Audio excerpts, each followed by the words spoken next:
asem beba debi bema unimu owu a ya na wahwenda we eyo brafo nenum nsem we eye nsem bi a branch and din edi obrafo maybe oka ewo nenum san nsem we otepe na wo se hu ni se asem bi ba the penifo percent asem kase e ba franka ensi so is franka ensi so a ankibe mu se ampa asem kase de eyade e ba busiafo the real nsem ekoso ewo Ghana ha no the real secret ewo Ghana ha no the real nsem hyehyehye get to ni corners no me say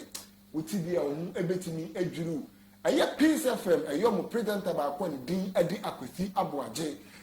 na nsem bi ekoso ewo Ghana ha ede fa abajuwa ni din ade Joyce Blessing ho asa papa yi ya confirm nsem bi na enum nchiremu ewa ha me ba na me dia bra ofise nsem no the way ebubo ba the way ekon de eya yehu dangerous enye fa dia bro kra na se enye easy kra emu nchiremu ewa ha me ba na chete metimi ade abra ye nsem we fi wono ma ye be consent from na nsem a ebebo ewre numre no an abranti ani din ade priority ye nyina ye nim se abranti we dia ode ne abayo ani din ade Senegal yo mu na chete mutimi bibom chete na yire ya nesa allegations bi a lady bi and din adi Jennifer adi ababe tu dwa no utimu se nkrofo yeniema wo ghetto nkrofo yeniema wo secret to the extent say ye chirema abranti wi ewo no wo baabi mse munchire mu ha me bana matini adi abro ma me share nchen sem na se empempri abayu a din adi Joyce Blessing na kache Joyce bi ye nyina ba Ghana ha no mu de nim no se oya abayu a otu gospel nyom oya gospel musician and there is a wutie ne nyum ni bia otum te show nkran wutie ne nyum ni bia tim koyie de ma ono and the unbreakable Joyce Blessing unbreakable when you article no say abawe we ampa or your conscious pilot ya dia obia entimi embreak do now Ghana ha ane e woni ehun say abawe ne din ade Joyce church wotimi aware kama na aware mu de enyina nim say aware mu nsem de ya na edos wo bonse uma na okunu afa ko bi ti wafa o maniti no woni kotoni ade na chere say motimi akama asem na bibia akanasa sumbe akwakoto bibia o say eto ne no ana beto Ghana montizi nyina ne say abawe ne din ade Joyce Blessing ni kula ne din ade Dave Joy no e ya de aware no tesi ai shaking bi abum before then no kra obi di kan ade beto abonte say tan kofo me ni we e ya de motimi eja aware na so yampa ne serious e wo ho ani hu se ni na bi say etimi e koso na se wo hwe the way things are turning out and now share conversations e koso e wa de ene chi akoso utie Joyce Blessing ko interview ne bi fane na ware mu nsema aye on person be kan wan sem de join so etimi ka say oh aware ne de omungu na nasa aware no e wo ho ne nti ye nche da enim at the crop pot say aware ne gu aware ne gu na say ade nya ade omunye no mutibom e ade omutimi separate na yin na nim say Joyce Blessing ni kun de joy de nkwala miensa ana chere say work on na eno ana abayo bi ebe to Ghana montin so ebe ye video kase the allegations bi ebe to abayo ani bin ede Joyce Blessing so say ya dia Joyce Blessing kwala miensa no mienu wo ha enye David ma mienu wo ha enye David ma na chere say watwa fa achire na no ana Ghana fo ni bi abra no mutie nsem na no mpeso mu no prero na no ana Peace FM entertainment host ba akopa ni din adi akwasi aboaje odi nsem bi abatutu dwa odi nsem bi abatutu Ghana mountain so matisi ano aye de aye hyehyehye according to akwasi aboaje any lady no say we share story a lady no ade ba aye say e ade ankwara mienu no enya ade aye de mba no da bi akwasi aboaje say eye ba akopa na kire say enye de ba o kire mu mpo a eyade apala no anase nkwala no enya ade omo Joyce wo na enya ade omo de ho eyade omo lady bi ho na no ana Dave timi kofa nkwala no koye omo DNA test na DNA test no oye nkwala ni ensa ni nyina mpo emebeto abonten se ba ko pa de enya ade a eye Dave Joy ni ma na no ana ne loyalty Tinubu akodua no so first no ye edwuma ewo UTV chirete na amudidi nkomo twetwe nkomo na no ana obi se bisa mu nsem emre mu nsem chire ni mu se oh eye possible say bia be ma wo ho ana say partners ni no mu wo ho na say awareja ya ba na muntema tete ana say mu wo ho mpo na say ba ko ekwa ye DNA tester mo no kwanti mi ko ana say wo so board the other partner no aba mutimi bona mane ana so timi kansem e de chance oh me pese ye ko die ne fitem kwara no mi cheda ehu mu yi na no ana lawyer so chire mu se ye nya ne sa ansa na obi akọ bekwa kwa DNA test no depend baby ankwala no wo depend baby ankwala no ta akwala no be ma no na ta akwala no we ho na bi mpo se mo pese mo koya e wo se mo timi ebo mo ho amane se wo ye pese e koya DNA test no po akire mu se kuro bi wo ho o ko ne bi ado ba akọ anate wo kasa obani a eya na mo rekwa se bekwa kwa DNA ni mu sam a obani a na se bi sa na eko na no na ta na ko ne bi se se die akwesi aboaje ekindi ne ye no kura dia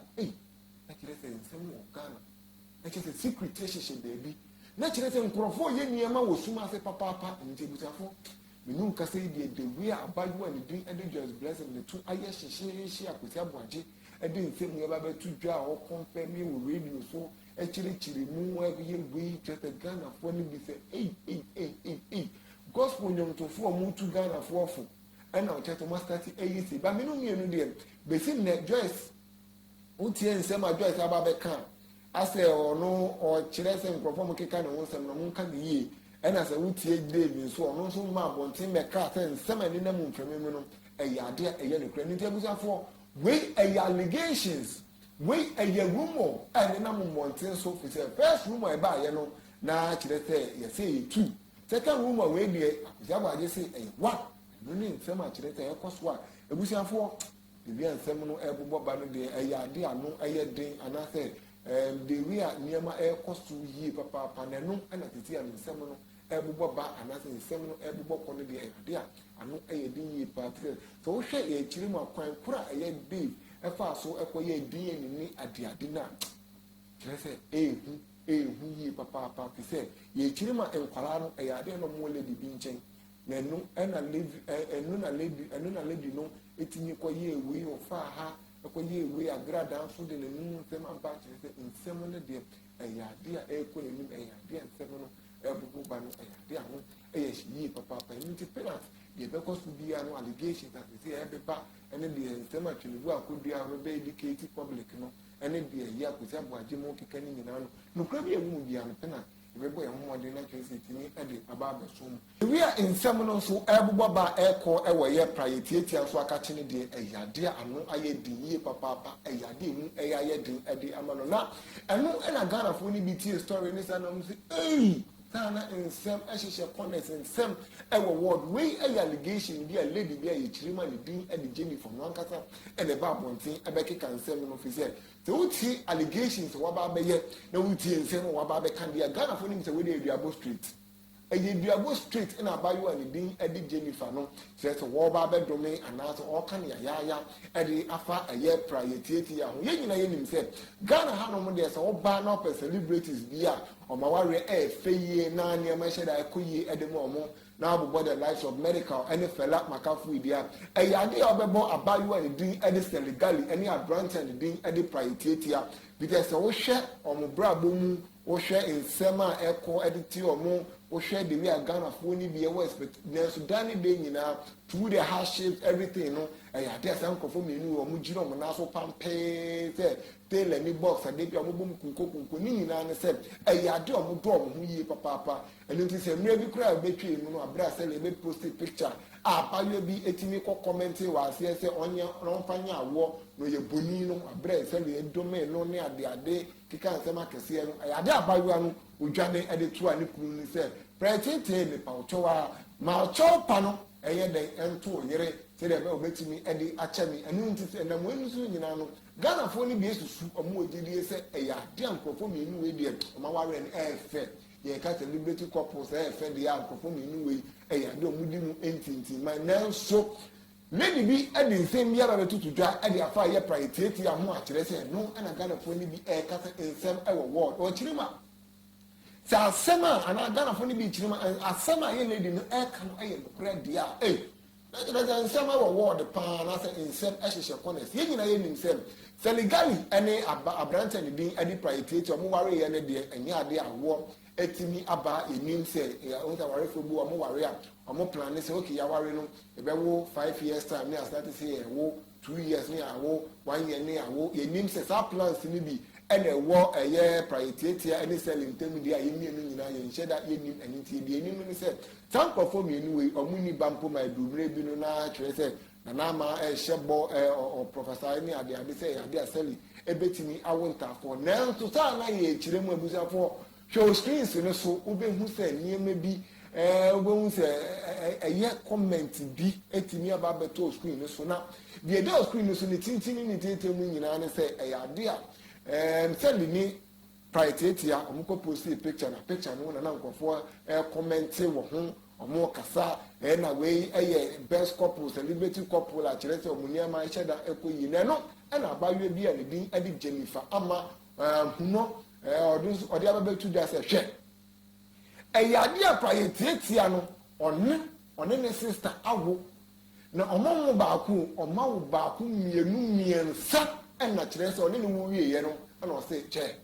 meekɔ m'anim a ɔsɛ meeba m'akyi ɛna ɔpaake no agu baabi ɛna kyerɛ sɛ otimi ɛkɔfa ɔbaa foforɔ ɔbaa ɔkɔfa no ɛyɛ sɛ legali na ɛno ɛna nana adoa nso bɛbisa ne sɛ asɛm a wokan na akɔ akyerɛ sɛ ɛyɛ prayetia no ɔno sister mu ade a ɔne na awo anaa sɛ ɔwɔ baby mama ɛno ɛna ɔkyerɛ mu sɛ ɔwɔ baby mama na ɛyɛ ade a ɔmo wɔ nkwalaa mmiɛnsa na nkwalaa mmiɛnsa no kora mpo no ɛyɛ ade a ɔbaa baako ɛna mmarima mmienu na mmarima mmienu no kora mpo no panyin a ɔwɔ mu no ɛyɛ ade a ɔwɔ SHS wei ɛyɛ nsɛm a kyerɛ sɛ ababɛto dwa anaasɛ wei ɛyɛ nsɛm a ɛrekɔ so a wei ababɛyɛ kasa a ghanafoɔ no bi ɛrekasa ɛyɛ allegation anaasɛ ɛyɛ nokorɛ. This is the question that people are asking. Me kora mpo me ti yɛ ne me ho adwiri me sɛ me nim asɛm no mu nanso penalty deɛ wɔde yɛ ana wɔde asɛm ne ɛtie biara no yɛbɛbɔ ewuram ne yɛbɛdɔ mu sukɔ yɛbɛyɛ investigation yɛbɛkɔ biara no ɛyɛ ade yɛbɛtumi ɛde aba abɛso